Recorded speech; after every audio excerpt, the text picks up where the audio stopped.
One Must Fall 2097 is a DOS-based game from the bygone era of 1994, created by Ryan Elam and published by Epic MegaGames. Or as you probably know them today, just Epic Games. You heard right, the guys that did Fortnite actually did a ton of games during the 90s, including this and Jazz Jackrabbit, which was a personal favorite of mine. Somewhere around 1999, they dropped the Mega from their company name, which, I feel like was a mistake, but hey, maybe they just couldn't stand the pressure of being Mega anymore.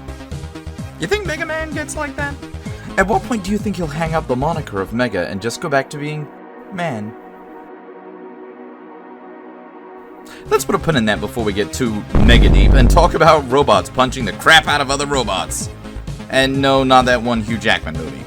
One Must Fall is a 2D fighting game in the style of King of Fighters, Mortal Kombat, and Street Fighter, in which you play as a new pilot who's out to make a name for themselves in the battle arena, with the intention of sharpening your skills and upgrading your HAR to become the world champion.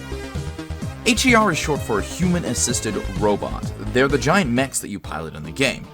And honestly, Epic, you're 1M short of using harm. If you were gonna drop the Mega out of your name, why not slap that bad boy here instead? Just a thought.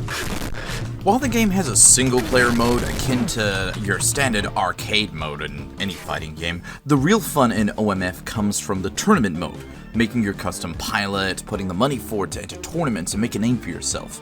Every match you win means more money to upgrade both your HAR skills and abilities, as well as training your pilot themselves. Though any damage you receive throughout the fight also means you need to pay for repairs.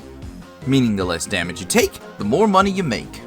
At the end of every fight, you're presented with this neat little anime-style recap from a TV presenter talking about your match outcome and its highlights. A pretty cute little way to immerse you in the game's universe and let you know how great or terrible you performed.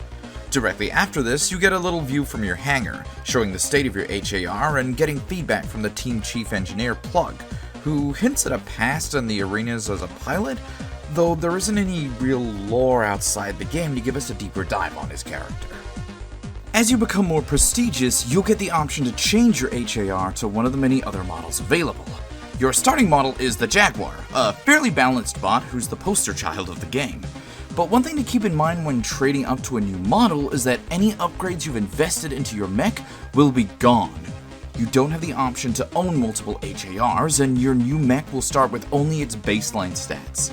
Coincidentally, this makes pilot training a good thing to max out when you can, as these skills are never lost through changing your HAR. I remember owning a demo of this game way back in the 90s and absolutely loving it. The game's main theme, composed by Kenny Chou, goes way harder than it needs to, and is one I still listen to now and again to this day. The game itself received a sequel in One Must Fall Battlegrounds, but it never really lived up to the first game's acclaim, which is honestly a shame. I would love to see a modern iteration of One Must Fall, with more focus on your HAR customizations, maybe changing some parts out, Mortal Kombat style X-ray hits.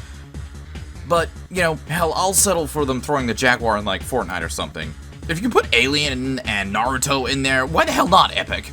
Believe it. If you like what you're seeing here but have never actually played the game, why not check it out? The game is considered abandonware nowadays, and it's free to download and a hell of a lot of fun to play.